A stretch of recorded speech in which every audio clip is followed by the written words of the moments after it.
Hey everybody, Bonehead from the Bonehead podcast, and welcome to Gnome Team's starting rosters. We've looked at every team available in Blood Bowl 2020, and we've gone through some of the best starting rosters for League. And now, Gnomes are here. Brand new team to Blood Bowl, brand new players, brand new skills, brand new way to play. Gnomes are a ton of fun, and if you are interested in taking them to your League, this is the video for you. We're going to talk through a couple of different starting rosters if you want to run this team. We're going to assume your league is 1 billion build. We're going to touch on what the team does well, what the team doesn't do well, and some things to think about when you are kicking off. So first things first, let's talk about the Gnome team. It is a team of gnomes. It is a stunty team. The majority of the team is going to be strength 2. The majority of the team is going to have wrestle and jump up, but does not have dodge. So they're very similar to halflings in design, but massively different from them in execution. Halflings have got 3+ with a reroll basically everywhere to move around. The gnomes don't have that. What they do have is that wrestle and jump up ability, which means if they get punched or punch, you roll both down, you're both going prone. Probably not going to cause a turnover unless somebody has the ball, but what that does mean is they're a lot safer in those situations, and they're basically a fightier version of the halfling team and quite a bit slower. You've got wrestle and jump up as a combo on your line gnomes, on your beastmasters, and on your illusionists, which is brilliant. The line gnomes have right stuff. You can throw them. The beastmasters and illusionists don't, so you can't throw them. What it does mean is the line gnomes can be launched, and if they don't die, that jump up ability is going to give them good range. And whether it's a line gnome, a beastmaster, or an illusionist, Edge 3+ stunty with wrestle gives you a shot to take down the ball carrier wherever it is. You just might need to rely on team rerolls because you don't have the dodge skill. But their team rerolls are 50k a piece, so it becomes way more affordable.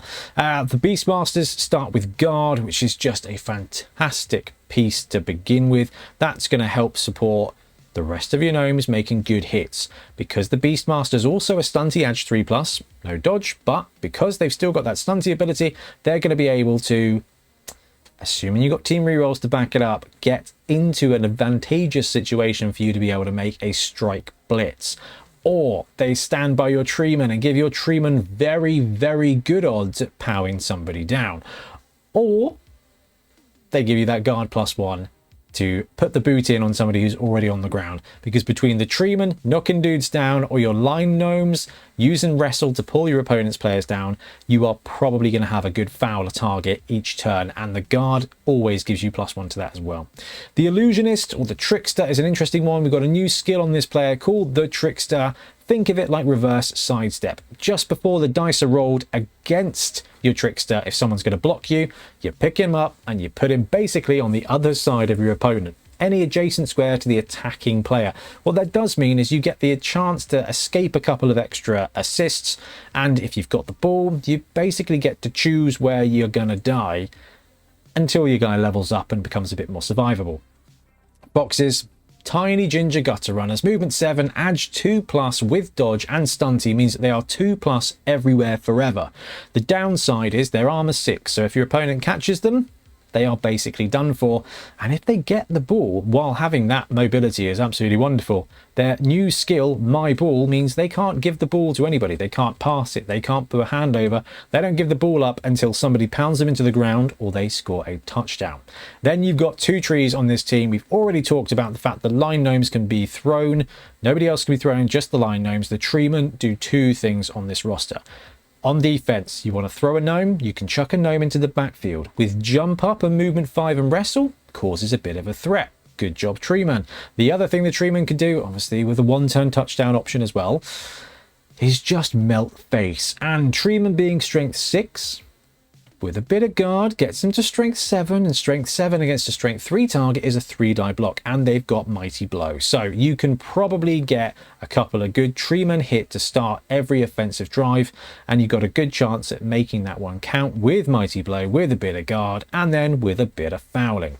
So biggest thing to call out is the 2 new skills, My Ball and Trickster, and we'll have a look at them now. Trickster is the illusionist special skill. So when this player is about to be hit by a block action or a special action that replaces a block action, with the exception of a block action caused by the ball and chain special move, Before determining how many dice are rolled, they may be removed from the pitch and placed in any other unoccupied square adjacent to the player performing the block action. The block action then takes place as normal. If the player using this trait is holding the ball and places themselves in the opposition's end zone, the block action will still be fully resolved before any touchdown is scored. Basically, if your opponent elects to block your trickster just before they roll the dice, you reverse sidestep them. You place them anywhere next to the attacker. What that's going to do is that's going to give you a chance to take away additional supports against your trickster. They're still only strength 2, but that could save you from a 3-die hit into a 2-die hit, and you do have wrestle, so it is going to help sometimes. That's the downside. The upside is it gives you a couple of extra squares of movement. You've got the ball, they attack you, you bamf the other side, you are closer to the end zone. Even if you bamf the other side with the ball and then you stack it, your ball is in a better spot for you. It's a really interesting skill. Now, straight out the gate, it's not the best because your guy is still very vulnerable. You've got wrestle, which is fine, but they're still vulnerable. And what we've seen in games is that Trickster just allows you to die in a different spot. But as your team develops, Trickster's going to be really useful. And they're just better gnomes. You just get more options and more chances. And then you've got My Ball. So this is the Fox's calling card. A player with this trait may not willingly give up the ball when in possession of it, may not make pass actions, handoff actions, or use any other skill or trait that would allow them to relinquish possession of the ball. The only way they can lose possession of the ball is by being knocked down, placed prone, falling over, or by the effect of a skill trait or special rule of an opposing player, e.g. strip ball. So once the fox has the ball, the fox has the ball. So the advantage of the fox, movement 7, edge 2+ with dodge and stunty, they are great at making a dash for the end zone. They don't make brilliant ball carriers because you can never hand off again. So if you want the option to have a throw teammate, if you want the option to have a pass, don't give it to the fox. You give it to the fox at the last point and they make a dash for the end zone. The other thing you can do beautifully with foxes, and it's okay to give up this skill at that point, is just the scoop and score. The ball's on the ground, movement 7, edge 2+ with dodge, they're getting to the ball wherever it is. It might work, it might not work, but they're going to end up with the ball. If it's defensive, it doesn't matter if they've got the ball. If it's offensive, you want to only give them the ball towards the end of it. So My Ball will come into play in that circumstance. All right. Before we look at some of the roster builds, the gnome roster, you get 0 to 16 of those line gnomes. You get 0 to 2 Beastmasters, the player with guard. You get 0 to 2 illusionists, the player with trickster. You get 0 to 2 woodland foxes, the player with My Ball, and you get 0 to 2 Altern forest treemen. I feel like we're giving a quick brief of what each of those player does. Obviously, we've got the team guides and things like that as well on the channel, but this is a really interesting lineup. I do genuinely think you want all of these players whenever you can. And with that said, let's go to roster number 1. And this one is the full roster. Now, all of these rosters are assuming you are playing a 1 million gold league. Now, unlike some of the other stunty teams, the gnome roster doesn't massively want to lean in to inducements. There's some really good stuff you can do with it, but you can play Blood Bowl with this one. You can play Blood Bowl with the team. So the full roster is with that in mind. So 2 treemen, 2 illusionists, 2 of your Beastmasters, 2 of those foxes, and 5 line gnomes. This is going to give you 13 players. Now, a couple of things on that. Gnomes are fragile. Foxes are very fragile. You will be down some gnomes going into the second half. So having 13 on the roster is going to mean you can start that second half with a full assortment. The other thing is if you're playing potentially defense to begin with, or offense sometimes, you may not want to run both foxes straight out the gate. So having 13 players here allows you to sub one off, sub both off if you really want to kind of just manage that damage a little bit more. Kind of think about the foxes, they're very, very fragile. The way I kind of say it, kind of think about them as secret weapons. Like if you deploy a fox, there's a very good chance it's only there for that drive. So with that in mind, having 13 gives you a bit of resilience, which I do really like. Now, this one I think comes in bang on $1 million. I feel like it might have come at 990, but whatever. Bang on $1 million and 5 rerolls and 1 apothecary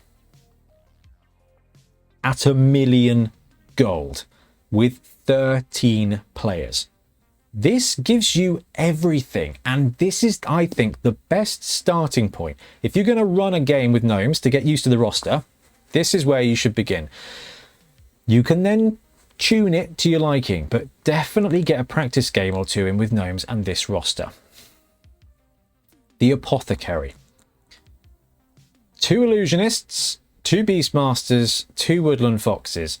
The Apothecary is going to give you a shot to keep one of them on the pitch. So you've got 13 players here, but it's going to give you the shot to save that woodland fox, to save that illusionist, to save that beastmaster and get them back onto the pitch.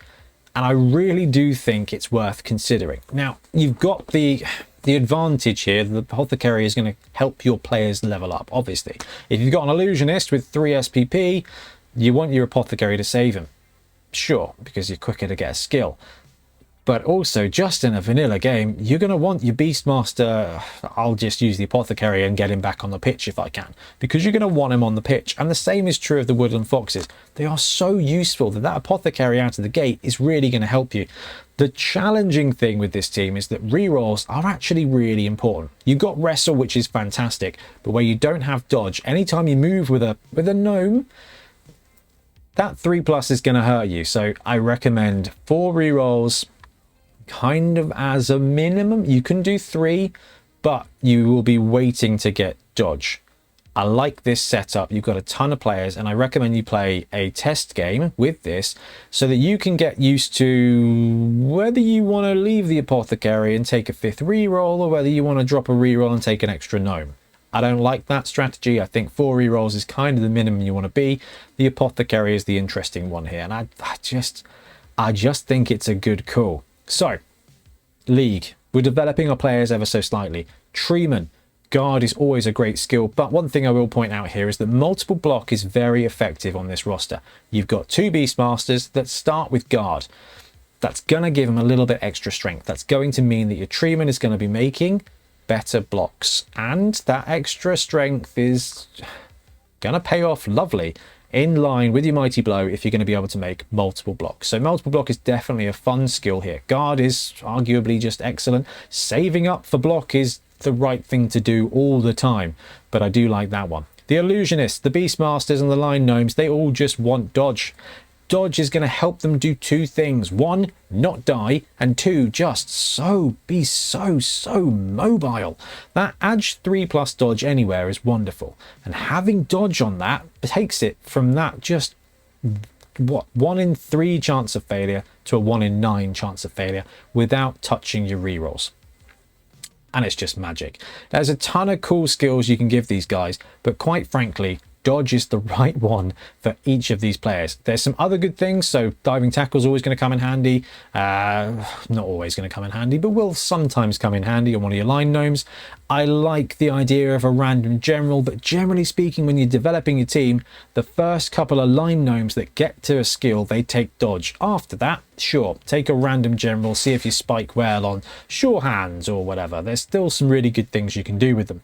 The Woodland Foxes are an interesting one. You will not get skill ups on these guys because they don't have primary access to anything. So you are going to wait for a double, and if you get 12 SPP, you could maybe take sprint or sure feet or jump up. The Fox is not here for a long time, it's here for a very, very good time, and I'd be very surprised if many Foxes made it the entirety of a season. But keep your team value low, keep the Fox going. If they get to 18, roll a random stat, and you kind of got a choice. Most of the time you're going to end up with a movement 8 Fox, and that's going to be wonderful until they die. Maybe you'll score a strength 3 Fox, and then they become a real suicide rocket into a cage on edge 2+ 1 die block. That's pretty much as good as it gets on a stunty team. The Beastmasters, again, taking Dodge is just going to keep them in the fight. It's just going to keep them standing. They've got Guard. You want them to always be standing. They've got Wrestle to keep them extra safe from dying, but Dodge is going to keep them standing as well. Sidestep, if you get that far, is just going to be absolutely beautiful as you wander your little Guard demon into all the wrong spaces for your opponent. The Illusionists are kind of your starting ball carriers. They're only 10k more than the linemen. They give you, I think, quite a bit more. Out of the gate, Trickster is going to let you it's just going to give you some better circumstances. It's not going to stop you from dying. It's sometimes going to help you score. It's sometimes going to help you stay alive. But most of the time, it's just an extra thing for your opponent to think about. Do not underestimate the percentage of think tax that goes into that, especially if they've got a cheeky frenzy player or something. Dodge keeps them alive. Dodge helps them get into tackle zones that wrestle can pay off. And if a dodge wrestle player with trickster is in a cage, sure, they're going to get 2 or 3 die blocked. But then you get to choose where they go. So you can basically, the best way to describe this is chain mark their players. And that is going to cost them activations. And dodge is going to help them keep alive. Dodge, sidestep, trickster, plus the dream. There's a load of other stuff you can do with them. But this is a stunty team. One skill is going to be brilliant. And that one skill needs to be dodge, I think. And yeah, that's where I would start with the full roster. We've got a couple of other ones. Now, like I said, this one is not leaning into the petty cash route. You've got expensive players, and this one allows you to play with the full gnome team on the pitch. If you want a team that's going to develop some heroes, this is the roster you want. This gives you all of the bits, and you will be playing gnomes out of the gate. You're going to take casualties, but hopefully with this one, you're going to gain some heroes along the way as well. They do have some wonderful access to star players. I'm thinking the fishing rod guy isn't bad. Cindy Pie Whistle isn't bad. Carla Von Kill, also not bad. So, positional petty cash. This is your gnome roster, kept skinny to try and maximize the petty cash. Now, the downside of the gnomes is that they don't have access to the halfling master chef, so you don't get to scum a couple of extra rerolls in there. So this roster takes all the bits you want, but you will be playing skinny. You've got 11 players here, 2 treemen, 2 illusionists, 2 beastmasters, 2 woodland foxes, and 11 players total with 3 gnomes. 11 players total and only 2 rerolls. But what this does give you is a roster that comes in at 770. That's going to give you, in the majority of matches, around about, I would say, 170 to 230k in inducements. That could be Carla on a good day, but 170 gives you a ton to play with, because Rodney Roachbait is 70k. If you can include him, I absolutely would definitely include him. That's your 12th player. That might leave you with maybe 80k left over. And one player I'm absolutely going to chuck in here, if you're running league or tournament, is Acorn. You've got a couple of guard pieces. As your trees develop, one will get a multi-block, one will get guard, and that other guard piece is going to be really useful too. Acorn combos very nicely with guard pieces, and for 80k you can chuck him on there. 80k for Acorn, 70k for Rodney Roachbait, that's 150k. You'll reliably be able to induce those. That will give you your 11 players and will give you a ton of fun and quite a lot of carnage. It costs you rerolls, but it can definitely be done, and this I think is the best roster for trying to capitalize on taking petty cash while still getting all the bits of the gnome team onto the pitch. Or you just go really vanilla, bare bones gnomes. And this is the really interesting thing. So we've got 9 linemen, 2 treemen, and 2 rerolls. That's it. That still comes to 700k. So if you compare that to the positional petty cash one, you're not getting a lot more to spend, and all you're doing is losing all of your options from your positionals. So it's an interesting one. You can do this and you're going to reliably be able to take 200, 250k in inducements. But there's nothing quite in that range that I think makes it worthwhile. There's a lot of stunty teams that go really, really cheap so they can take some big beef, okay, Morg or Griff or Hackflem. I don't think gnomes are in that cup. If you want to do that, then I would say stick with halflings. This roster, I don't think ultimately you get enough back. I feel like with this one you're giving up too much and you're not getting enough back. You're giving up the foxes, which are just very annoying. You're giving up the illusionists, which are just really interesting, and you're giving up 2 guard pieces, which are just plain good. And all you're getting is an extra 100k of inducements. I don't like it. Go for it if you want to absolutely try and get some more petty cash. Absolutely fine. And some games, especially in League, you're going to be down low anyway with Journeyman replacing a Guard Boy or a Fox because they're out for the count. The only thing this roster does that I like is gives you a load of spare cash so you can chuck it into dedicated fans to replace your linemen when they die. But I don't think that is enough for this, but you can. Now, the other thing you can do is obviously drop a tree, gain an extra 80k, and you can potentially scum Morg in there, but I just don't think you'll get enough back. I think if you want to run Morg, if you want to run a star heavy offense in a league, halflings are a great way to do it. When it comes to gnomes, the gnome team wants to play as a team on the pitch, and this one you give up too much of that to really make it worthwhile. So I like the full roster, but the reason I think you need to play a test game before you start your league with this one is because I cannot wholeheartedly say this is right for you, because there is a bit of a balance here. You've got 13 players and it comes in at 1 million. You could drop a reroll and wait for dodge on your players. You could drop the apothecary and just accept that guys are going to die. You could drop a player. You could drop 2 line gnomes, go down to 11 players and save yourself 80k and maybe induce Rodney Roachbait. But realistically, this gives you everything. Playing with it will give you a sense of how you want to do gnomes and what you can give up to get more, because ideally you want to have 70k inducements to swing and get Rodney Roachbait.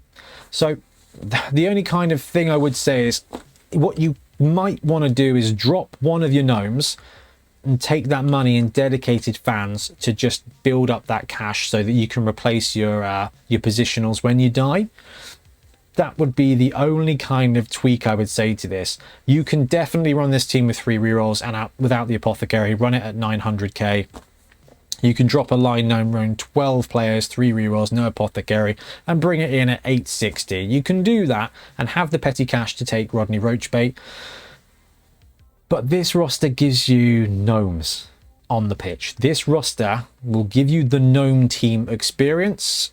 And like I said, from there you can say, I don't want to run both my illusionists, and I don't really think 4 rerolls is for me, and I'm happy to risk it without the apothecary. And you can kind of trim off the bits that you consider fat. But quite frankly, if you're playing a gnome game and it's your first gnome game, this is going to give you the best shot at really experiencing the team and really being in the fight. And it's a really fun roster.